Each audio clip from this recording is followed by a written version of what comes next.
ఆనాడు అందశ్రీ గారితో మాట్లాడిన సందర్భంగా నేను వారికి విజ్ఞప్తి చేసి, నా జీవితంలో జరిగిన అనేక సంఘటనలు ఆయన నిశితంగా నిశ్శబ్దంగా గమనిస్తూనే ఉన్నాడు.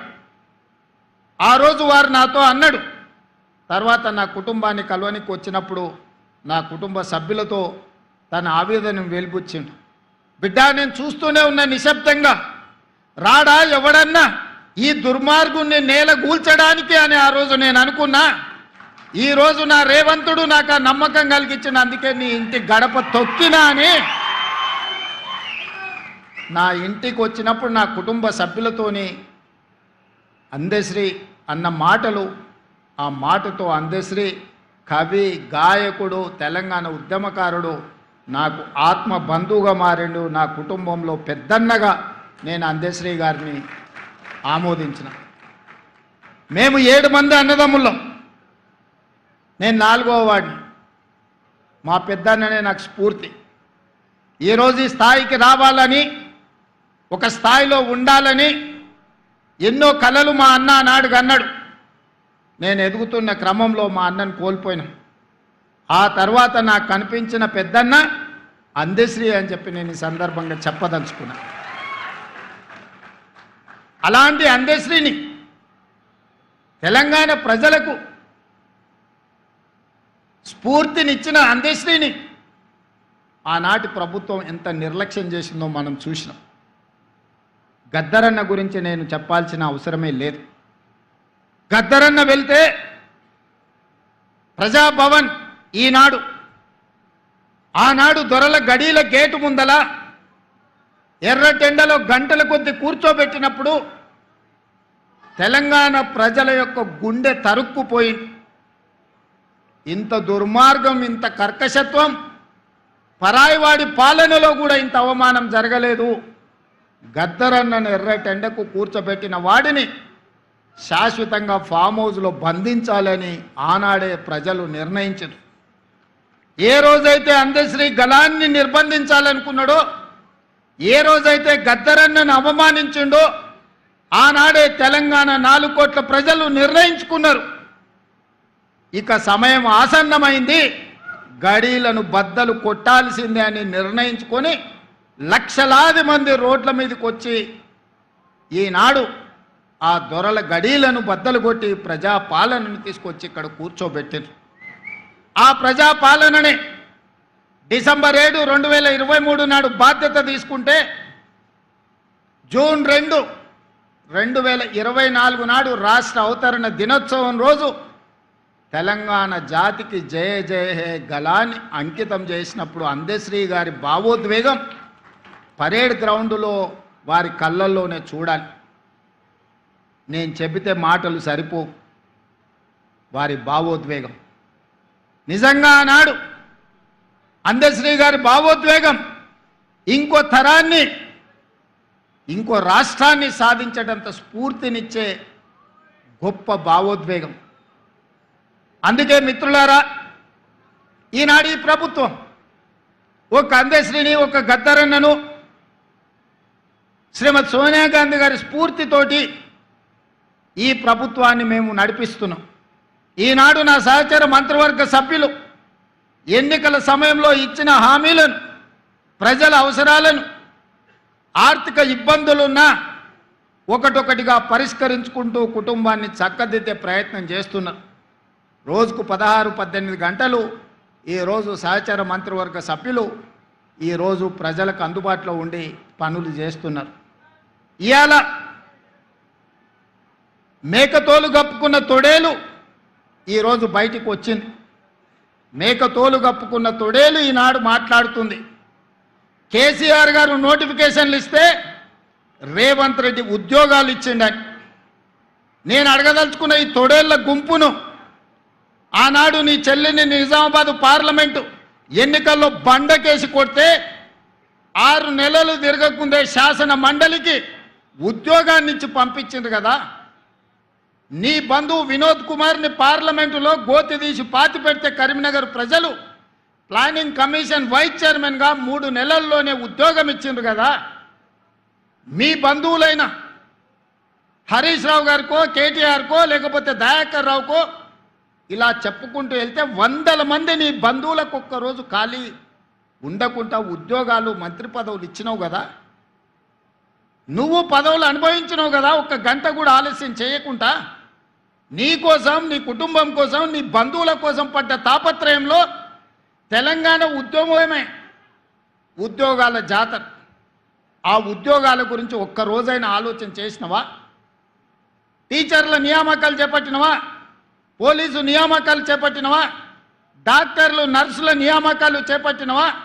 లేకపోతే ఇంజనీర్ల నియామకాలు చేపట్టినవా? గ్రూప్ 4, గ్రూప్ 3, గ్రూప్ 2, గ్రూప్ 1 పరీక్షలు ఏవైనా నిర్వహించి నువ్వు ఉద్యోగ నియామకాలు చేపట్టినవా?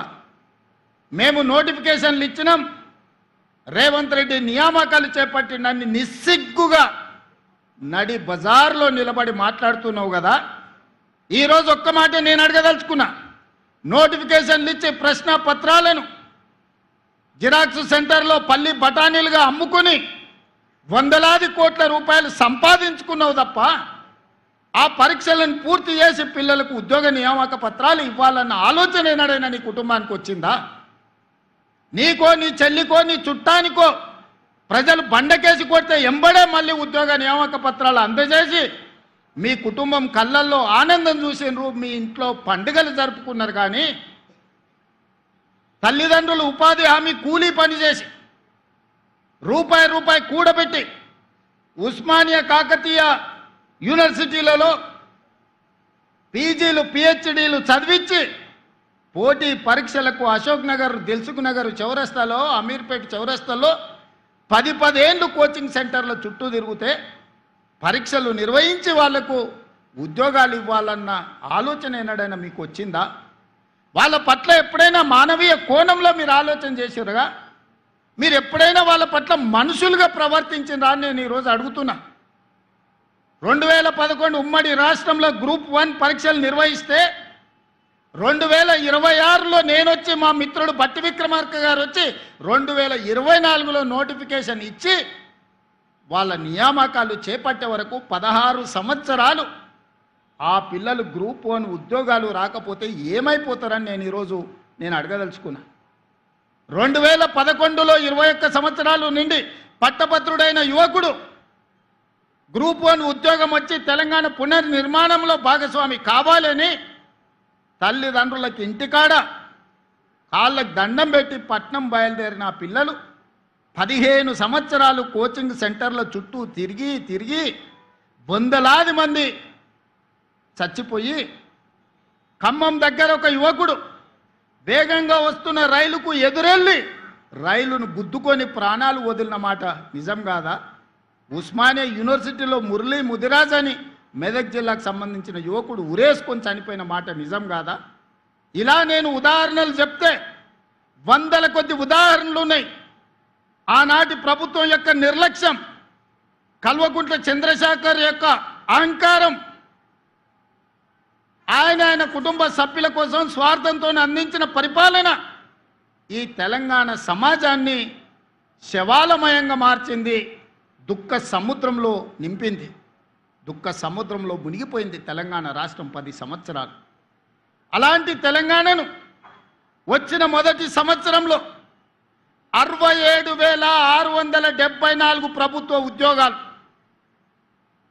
దాదాపుగా 70,000 ఉద్యోగాలు ఎల్బీ స్టేడియం సాక్షిగా, శిల్పారామం సాక్షిగా, నక్లెస్ రోడ్డు మీద ఉన్న అంబేద్కర్ సాక్షిగా నియామక పత్రాలు, ఉద్యోగాలు వచ్చిన పిల్లల్నే కాదు వాళ్ళ కన్న తల్లిదండ్రులను అక్కడికి పిలిపించి వాళ్ళ కళ్ళ ముందు నీ కొడుకు ప్రయోజకుడైండు, నీ కొడుకు ఒక డిఎస్పీ అయిండు, నీ కొడుకు ఒక ఆర్టీఓ అయిండు, నీ కొడుకు ఒక కమర్షియల్ ట్యాక్స్ కమిషనర్ అయిండు, నీ కొడుకు ఒక ఎంపీడీఓ అయిండు, నీ కొడుకు ఒక ఎస్ఐ అయిండు, నీ కొడుకు ప్రయోజకుడైండని ఆ తల్లిదండ్రుల కళ్ళ ముందు నియామక పత్రాలు అందజేసినప్పుడు ఆ పేదోళ్ళ కళ్ళల్లా, ఆ దళితుల బిడ్డల కళ్ళల్లా ఈరోజు మా లక్ష్మణ్ అంటుండు, అన్నా 52 మంది మా దళిత బిడ్డలు గ్రూప్ 1 ఉద్యోగాలు వచ్చినాయి, నువ్వు నియామక పత్రాలు చేపడితే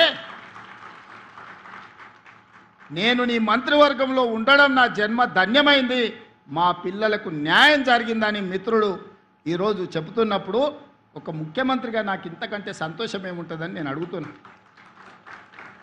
నేను ఇవాళ ఇక్కడి నుంచి వేదిక మీద నుంచి చిల్లర మాటలు మాట్లాడి చిచోరగా తిరిగే నాయకులమని చెప్పుకునే వాళ్ళని సూటిగా అడుగుతున్నా. 10 సంవత్సరాలు నువ్వు నోటిఫికేషన్లు ఇస్తే నియామక పత్రాలు చేపట్టలేదు కదా. సంవత్సరం తిరిగే లోపల 70,000 ఉద్యోగాలు మేమెట్లా చేపట్టినాము.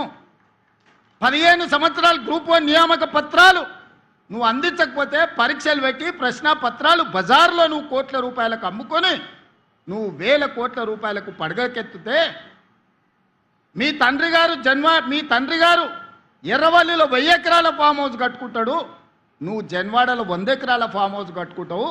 నీ బావ హరీష్ రావు మోయినాబాద్లో 50 ఎకరాల ఫామ్ హౌస్ కట్టుకుంటాడు. నీ చెల్లెలు కవితమ్మ శంకర్పల్లిలో 25 ఎకరాల ఫామ్ హౌస్ కట్టుకుంటారు. తెలంగాణ రాష్ట్రం మాత్రం 8,11,000 కోట్ల రూపాయల అప్పులో మునిగిపోతుంది. మీకు టీవీలు వచ్చినాయి, మీకు పేపర్